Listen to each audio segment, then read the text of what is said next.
नमस्कार दोस्तों, आपका स्वागत है आपके अपने चैनल स्टडी वाइन्स ऑफिशियल पर। तो जैसा कि आपको पता है कि इस साल का बजट आ गया है जो कि इंटरिम बजट है, तो मैंने इस वीडियो में वो सारे इम्पोर्टेंट पॉइंट्स कवर किए हैं जो कि आपके लिए इम्पोर्टेंट हैं। तो पहले हम बजट का स्टैटिक पोर्शन देखेंगे और उसके बाद हम पूरे बजट का एनालिसिस करेंगे। तो ये वीडियो आपके लिए बहुत ही इम्पोर्टेंट होने वाली है। ये वीडियो अगर आप देख लेंगे तो बजट से आपका एक भी क्वेश्चन गलत नहीं होगा। मैंने वो सारे फैक्ट्स जो कि आपके लिए इम्पोर्टेंट हैं सबको एक साथ कवर कर दिया है। तो चलिए बिना देरी किए हुए वीडियो को शुरू करते हैं। तो चलिए वीडियो की शुरुआत करते हैं। तो सबसे पहले बजट का इतिहास देख लेते हैं। तो बजट शब्द का विकास फ्रेंच शब्द बुजेट से हुआ है, जिसका शाब्दिक अर्थ क्या होता है? एक छोटा चमड़े का थैला। तो जो ये बजट शब्द है ना, ये कहाँ से लिया गया है? तो ये फ्रेंच शब्द बुजेट से लिया गया है। और बुजेट का अर्थ क्या होता है? एक छोटा चमड़े का थैला। तो इंग्लैंड के प्रथम प्रधानमंत्री सर रॉबर्ट वॉलपोल ने 1721 से लेकर 1742 के दौरान जो अपना वित्तीय प्रस्ताव के दस्तावेज थे ना, उनको चमड़े के एक थैले में रखा हुआ था। और जब वॉलपोल ने अपने प्रस्ताव को संसद में प्रस्तुत किया तो कुछ लोगों ने उनका मजाक उड़ाया और कहा कि देखो, बजट खोला गया है। तो क्या हुआ कि जो इंग्लैंड के प्रथम प्रधानमंत्री थे ना, जिनका नाम क्या था? Robert Walpole. तो जब इन्होंने पूरे साल के आय व्यय का जो ब्यौरा था उसको देने के लिए जो दस्तावेज थे उसको किस में रखा हुआ था? चमड़े के थैले में रखा हुआ था। और जब ये चमड़े के थैले में से दस्तावेज निकालते थे तो जो बाकी के लोग थे ना, जो संसद में मौजूद होते थे, वो इनका मजाक उड़ाते थे कि देखो, बजट खोला गया है, यानी कि चमड़े का थैला खोला गया है। तो इसके बाद से जब भी किसी देश का जो वार्षिक आय व्यय का ब्यौरा होता है ना, उसके प्रस्ताव के लिए किस शब्द का इस्तेमाल किया जाने लगा? तो बजट का इस्तेमाल किया जाने लगा। तो आगे देखते हैं। तो भारत का पहला बजट 7 अप्रैल 1860 को तत्कालीन वित्त मंत्री जेम्स विल्सन ने प्रस्तुत किया था। तो याद रखिएगा, भारत का पहला बजट किसने पेश किया था? तो जेम्स विल्सन ने 7 अप्रैल 1860 को प्रस्तुत किया था। और इसलिए भारत में बजट प्रणाली का संस्थापक किसे माना जाता है? तो जेम्स विल्सन को भारत में बजट प्रणाली का संस्थापक माना जाता है। ये इंपॉर्टेंट है, कई बार पूछा गया है। और स्वतंत्र भारत का पहला बजट कब पेश हुआ था और किसने पेश किया था? तो स्वतंत्र भारत का पहला बजट 26 नवंबर 1947 को पेश हुआ था। और किसने पेश किया था? तो उस समय के वित्त मंत्री R.K. शनमुखम शेट्टी के द्वारा स्वतंत्र भारत का पहला बजट पेश किया गया था। तो गणतंत्र भारत का पहला बजट 1950 में जॉन मथाई ने पेश किया था। तो दोनों ही इंपॉर्टेंट क्वेश्चन हैं। स्वतंत्र भारत का पहला बजट R.K. शनमुखम शेट्टी ने पेश किया था और गणतंत्र भारत का पहला बजट जॉन मथाई ने पेश किया था। इसके बाद आगे है कि भारत के प्रधानमंत्री जिन्होंने प्रधानमंत्री पद पर रहते हुए बजट पेश किया है, वो कौन कौन से प्रधानमंत्री हैं जिन्होंने प्रधानमंत्री के पद पर रहते हुए बजट पेश किया है? तो ऐसे 3 प्रधानमंत्री हैं। कौन कौन? पहले हैं पंडित जवाहरलाल नेहरू, दूसरी हैं इंदिरा गांधी और तीसरे प्रधानमंत्री हैं राजीव गांधी। तो भारत के 3 प्रधानमंत्री हैं जिन्होंने प्रधानमंत्री के पद पर रहते हुए बजट पेश किया है। इसके बाद आगे है कि भारत की पहली महिला वित्त मंत्री कौन है? तो भारत की पहली महिला वित्त मंत्री हैं इंदिरा गांधी। इंदिरा गांधी ने प्रधानमंत्री के पद पर रहते हुए बजट पेश किया था। और भारत की पहली पूर्णकालिक महिला वित्त मंत्री कौन है? तो देखिए, पहली महिला वित्त मंत्री तो इंदिरा गांधी हैं, लेकिन इन्होंने प्रधानमंत्री के पद पर रहते हुए वित्त मंत्री का अतिरिक्त कार्यभार संभाला था।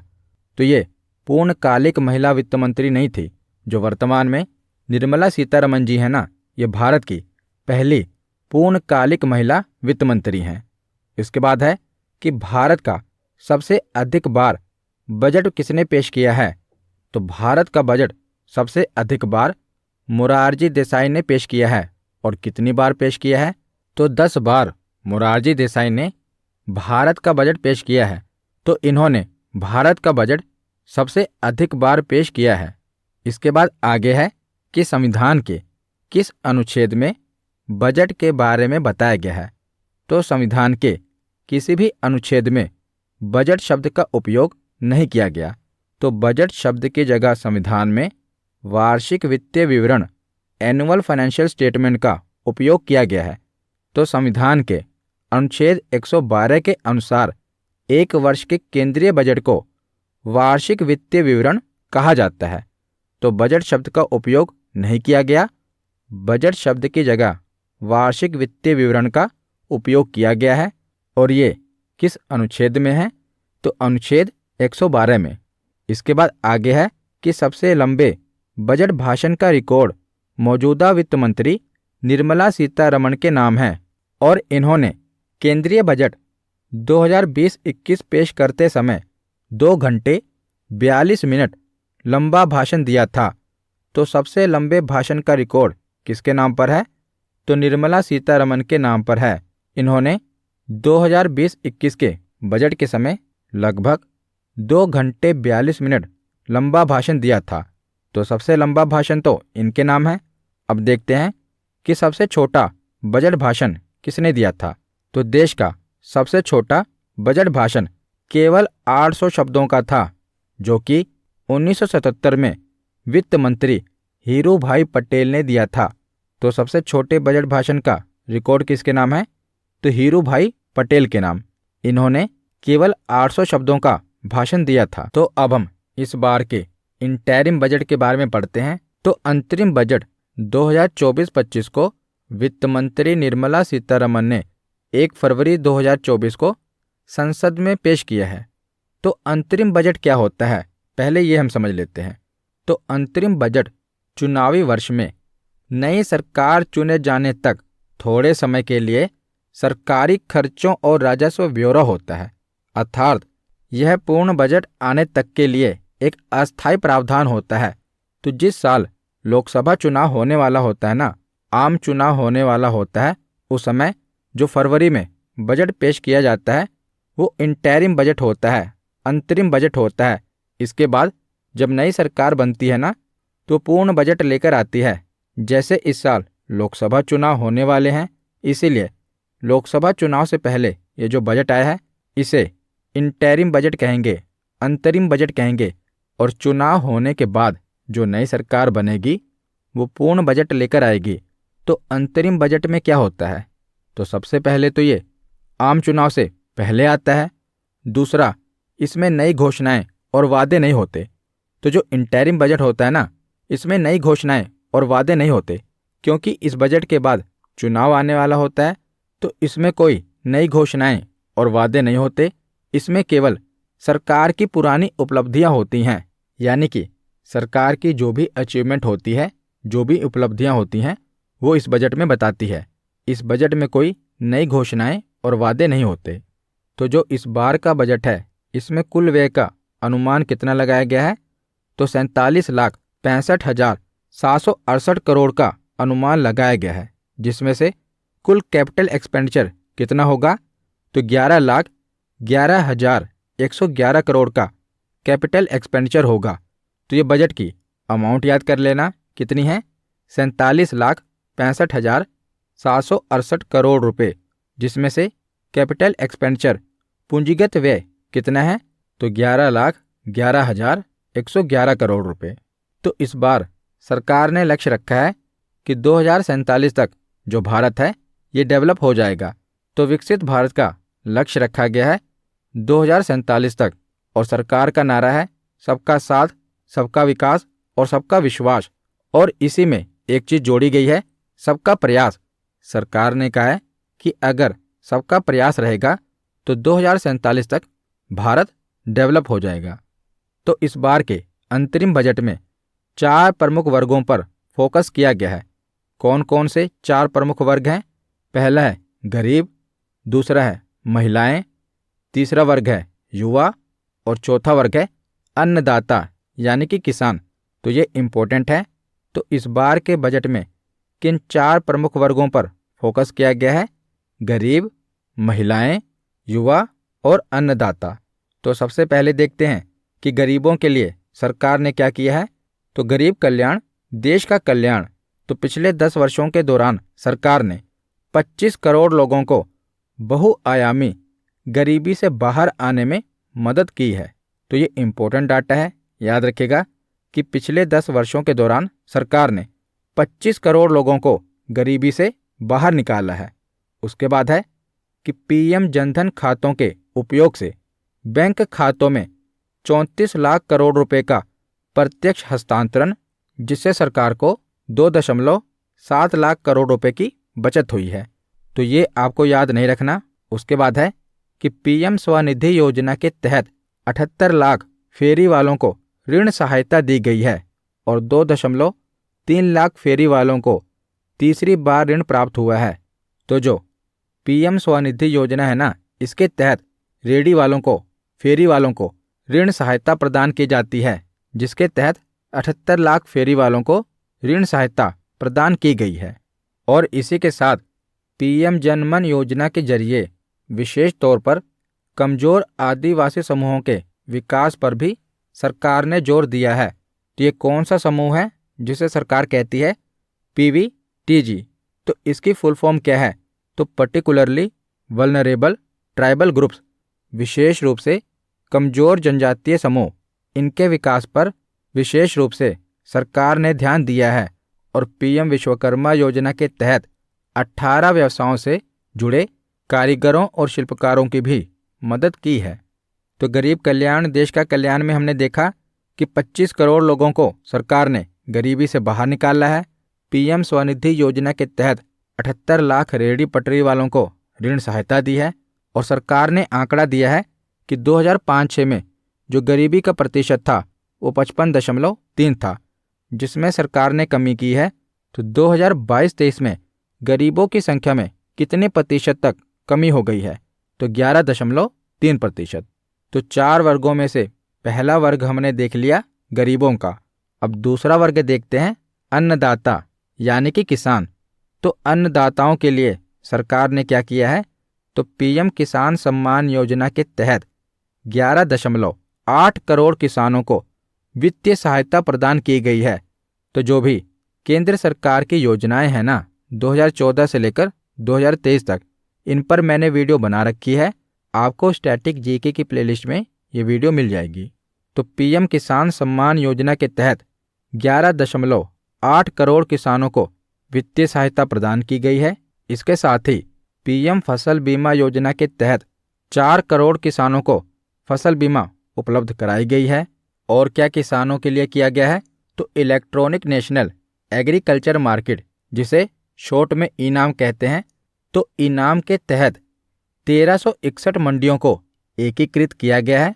और इसमें 3 लाख करोड़ रुपए की खरीद फरोख्त के साथ 1.8 करोड़ किसानों को सेवाएं उपलब्ध कराई गई हैं। तो ये सरकार ने डाटा दिया है कि पीएम किसान सम्मान योजना के तहत कितने किसानों को फायदा पहुंचा है? तो 11.8 करोड़ किसानों को। और जो फसल बीमा योजना है, इसके तहत 4 करोड़ किसानों का। और वित्त मंत्री ने यह भी आंकड़ा शेयर किया है कि 2023-24 में 38 लाख मैट्रिक टन चावल किसानों से लिया गया है और 262 लाख मैट्रिक टन गेहूं किसानों से लिया गया है। तो किसानों के बाद तीसरा वर्ग देखते हैं महिलाएं। तो नारी शक्ति पर जोर। तो 30 करोड़ मुद्रा योजना ऋण महिला उद्यमियों को दिए गए हैं। और उच्च शिक्षा में महिलाओं का नामांकन 28% तक बढ़ा है। तो हायर एजुकेशन में जो फीमेल की एनरोलमेंट है ना, ये 28% तक बढ़ी है। और स्टेम पाठ्यक्रमों में छात्राओं एवं महिलाओं का 43% नामांकन हुआ है, जो कि दुनिया में सबसे अधिक है। तो स्टेम की फुल फॉर्म क्या होती है?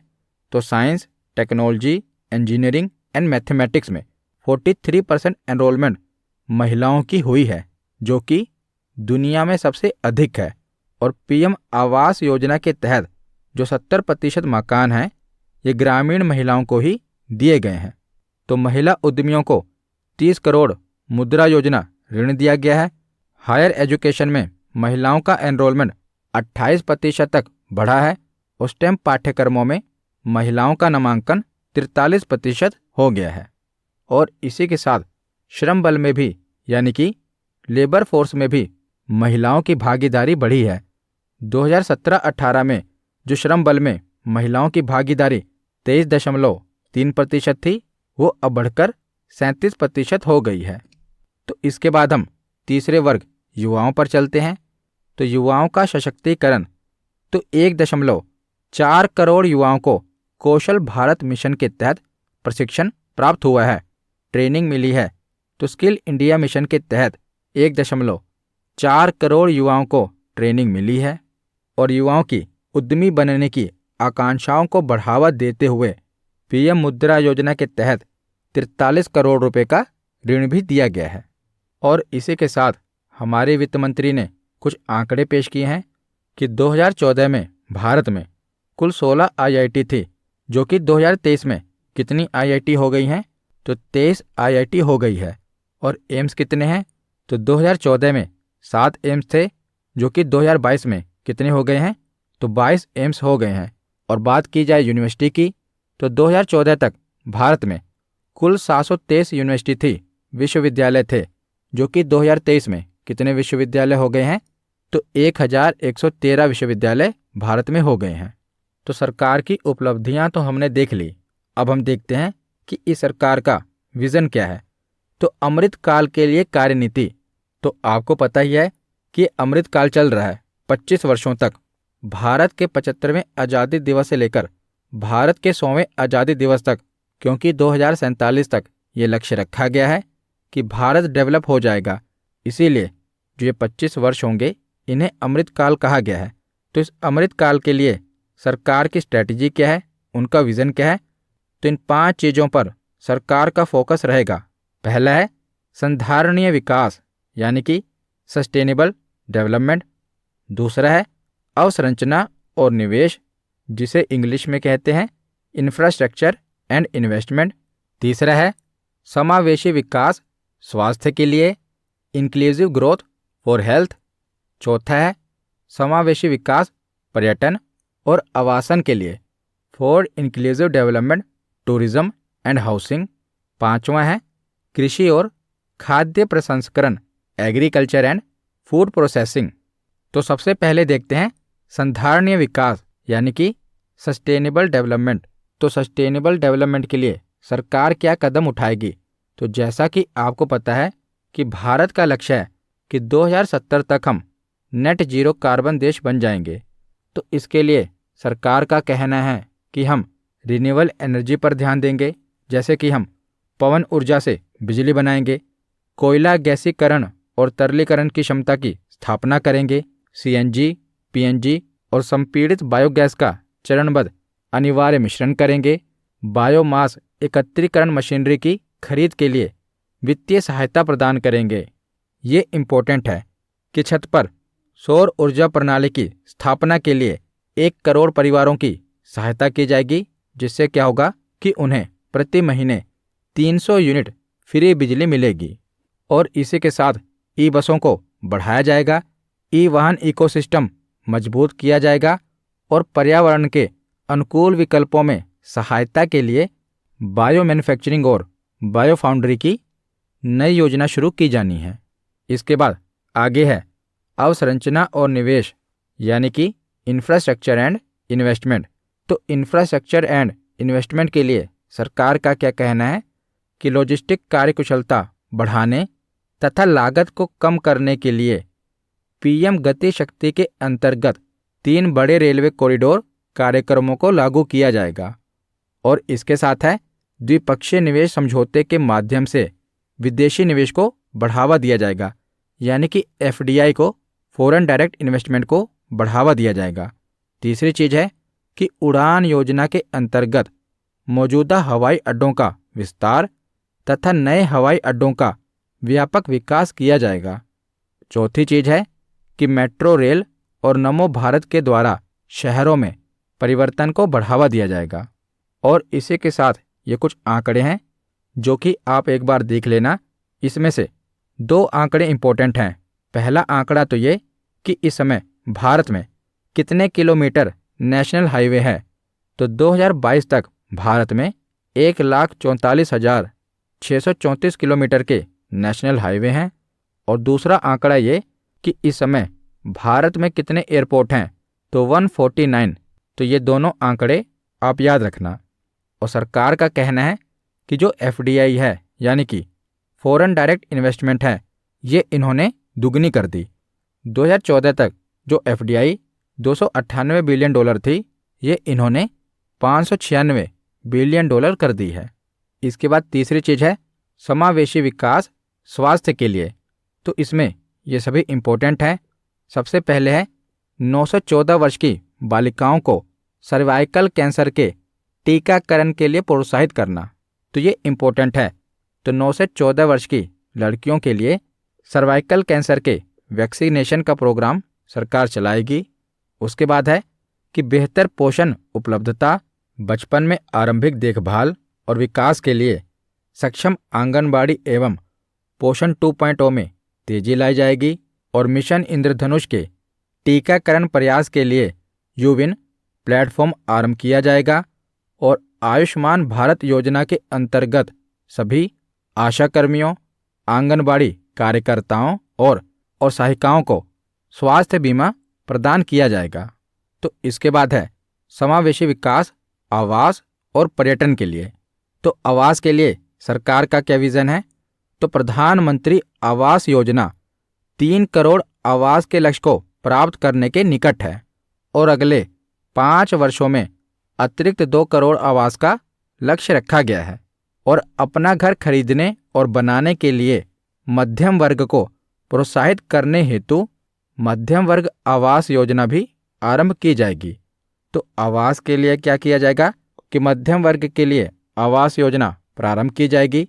और जो ग्रामीण वर्ग के लिए आवास योजना है, उसमें अगले 5 वर्षों में अतिरिक्त 2 करोड़ आवास का लक्ष्य रखा गया है। और पर्यटन के लिए सरकार ने क्या किया है, तो इसमें 2 चीज़ें इंपॉर्टेंट हैं। पहला तो ये कि 60 स्थानों पर G20 की बैठक करके वैश्विक दर्शकों को भारत की विविधता दिखाई गई। और इसके साथ दूसरा ये याद रखना कि लक्षद्वीप सहित अन्य द्वीपों में पत्तन कनेक्टिविटी यानी कि पोर्ट कनेक्टिविटी, पर्यटन अवसंरचना और सुविधाओं के लिए परियोजनाएं आरंभ की जाएंगी। इसके बाद है कृषि और खाद्य प्रसंस्करण। इसके लिए सरकार का क्या विजन है, तो सरकार फसल कटाई के क्रियाकलापों में निजी और सरकारी निवेश को बढ़ावा देगी। और इसी के साथ नैनो DAP का प्रयोग सभी कृषि जलवायु क्षेत्रों में बढ़ाया जाएगा। और आत्मनिर्भर तिलहन अभियान, तिलहनों के लिए आत्मनिर्भरता हासिल करने हेतु कार्यनीति तैयार की जाएगी। और डेयरी विकास के लिए भी व्यापक कार्यक्रम तैयार किया जाएगा। और सरकारी आंकड़ों में बेरोजगारी की दर में भी कमी आई है। सरकार का कहना है कि 2022-23 में जो बेरोजगारी दर है ये 3.2% है। और जो डिजिटल लेन देन है ये लगातार भारत में बढ़ रहा है। तो रेलवे के लिए सरकार ने क्या घोषणा की है, तो लॉजिस्टिक कुशलता को बेहतर करने और लागत घटाने के लिए PM गति शक्ति योजना के तहत 3 प्रमुख आर्थिक रेल गलियारा कार्यक्रमों की पहचान की गई है। पहला है ऊर्जा खनिज एवं सीमेंट गलियारा, दूसरा है पत्तन संपर्कता गलियारा यानी कि पोर्ट कनेक्टिविटी कॉरिडोर्स, और तीसरा है अधिक यातायात वाला गलियारा। इन तीनों गलियारों को डेवलप किया जाएगा। और इसी के साथ 40,000 सामान्य रेल डिब्बों को वंदे भारत मानकों के अनुरूप बदला जाएगा। तो रेल के बाद देखते हैं विमानन क्षेत्र। तो देश में हवाई अड्डों की संख्या 149 हो गई है। 517 नए हवाई मार्ग 1.3 करोड़ यात्रियों को उनके गंतव्य तक पहुंचा रहे हैं। और देश की विमानन कंपनियों ने 1000 से अधिक नए विमानों के लिए ऑर्डर दिए हैं। और विकसित भारत के लिए राज्यों में भी सुधार किया जाएगा। तो राज्यों में इंफ्रास्ट्रक्चर डेवलपमेंट के लिए 50 वर्ष का ब्याज मुक्त ऋण दिया जाएगा। इसके लिए 75,000 करोड़ रुपए के प्रावधान का प्रस्ताव रखा गया है। इसके बाद है प्रधानमंत्री गरीब कल्याण योजना। तो प्रधानमंत्री गरीब कल्याण योजना के तहत 80 करोड़ गरीब परिवारों को मुफ्त राशन पहुंचाया जा रहा है। इस योजना के तहत बीपीएल कार्ड वाले परिवारों को हर महीने प्रति व्यक्ति 4 किलोग्राम गेहूं और 1 किलोग्राम चावल मुफ्त दिया जाता है। इसके बाद है लखपति दीदी। तो सरकार का जो लक्ष्य था ना लखपति दीदी का, इसे 2 करोड़ से बढ़ाकर 3 करोड़ कर दिया गया है। अब आगे हम देखते हैं कि इस बार के बजट में किस मंत्रालय को कितनी राशि आवंटित हुई है। तो सबसे ज़्यादा बजट की राशि किस मंत्रालय को मिली है? रक्षा मंत्रालय को। कितनी? 6.2 लाख करोड़ रुपए। उसके बाद दूसरे नंबर पर कौन सा मंत्रालय आता है? सड़क परिवहन और राजमार्ग मंत्रालय। कितनी राशि है? 2.78 लाख करोड़ रुपए। तीसरे नंबर पर आता है रेल मंत्रालय, जिसे कितनी राशि आवंटित हुई है? 2.55 लाख करोड़ रुपए। तो ये टॉप 3 आपको याद होने चाहिए। पहला है रक्षा मंत्रालय 6.2 लाख करोड़ रुपए। दूसरा है सड़क परिवहन और राजमार्ग मंत्रालय 2.78 लाख करोड़ रुपए। और तीसरा मंत्रालय है रेल मंत्रालय, इसको कितनी राशि आवंटित हुई है? 2.55 लाख करोड़ रुपए। तो मंत्रालयों के बाद देखते हैं कि केंद्र सरकार की जो प्रमुख योजनाएं हैं उन्हें कितनी राशि मिली है। तो सबसे पहले है मनरेगा। तो मनरेगा का बजट क्या है? तो इस बार मनरेगा को 86,000 करोड़ रुपए का बजट मिला है। ये इम्पोर्टेंट है, याद रखिएगा। इसके बाद है आयुष्मान भारत योजना। तो आयुष्मान भारत योजना को 7500 करोड़ रुपए का बजट मिला है। इसके बाद है सौर ग्रिड योजना। तो सौर ग्रिड योजना को 8,500 करोड़ रुपए का बजट मिला है। राष्ट्रीय हरित हाइड्रोजन मिशन को 600 करोड़ रुपए का बजट मिला है। उत्पादन संबंध प्रोत्साहन योजना को 6,200 करोड़ रुपए का बजट मिला है। और सेमीकंडक्टर एवं डिस्प्ले निर्माण कार्यक्रम के लिए 6,903 करोड़ रुपए का बजट आवंटित हुआ है। तो आखिर में हम देख लेते हैं कि निर्मला सीतारमण ने इस अंतरिम बजट भाषण में कुछ संक्षिप्त शब्दों का इस्तेमाल किया है। ये भी आपसे एग्जाम में पूछ सकते हैं। जैसे निर्मला सीतारमण ने अपने भाषण में जीडीपी इस्तेमाल किया। वैसे तो आपको पता है कि जीडीपी की फुल फॉर्म क्या होती है, ग्रॉस डोमेस्टिक प्रोडक्ट, पर इन्होंने अपने भाषण में जो जीडीपी यूज़ की है उसकी फुल फॉर्म इन्होंने बताई है गवर्नेंस, डेवलपमेंट, परफॉर्मेंस। जी से क्या है? गवर्नेंस, डी से डेवलपमेंट और पी से परफॉर्मेंस। उसके बाद है एफडीआई। तो एफडीआई की फुल फॉर्म वैसे क्या होती है? फॉरेन डायरेक्ट इन्वेस्टमेंट, पर इन्होंने अपने भाषण में एफडीआई इस्तेमाल किया है फर्स्ट डेवलप इंडिया के लिए। इसके बाद है ज्ञान। तो ज्ञान की फुल फॉर्म क्या है? तो जिन 4 वर्गों पर ध्यान दिया गया है, जी से गरीब, वाई से यूथ, ए से अन्नदाता, एन से नारी। ये इंपॉर्टेंट है, याद रखिएगा। इसके साथ है 3 Ds ऑफ इंडिया। पहला डी है डेमोक्रेसी, दूसरा है डेमोग्राफी और तीसरा डी है डाइवर्सिटी। तो आज की वीडियो यहीं पर ख़त्म होती है। कैसी लगी ये वीडियो कमेंट सेक्शन में ज़रूर बताना। धन्यवाद।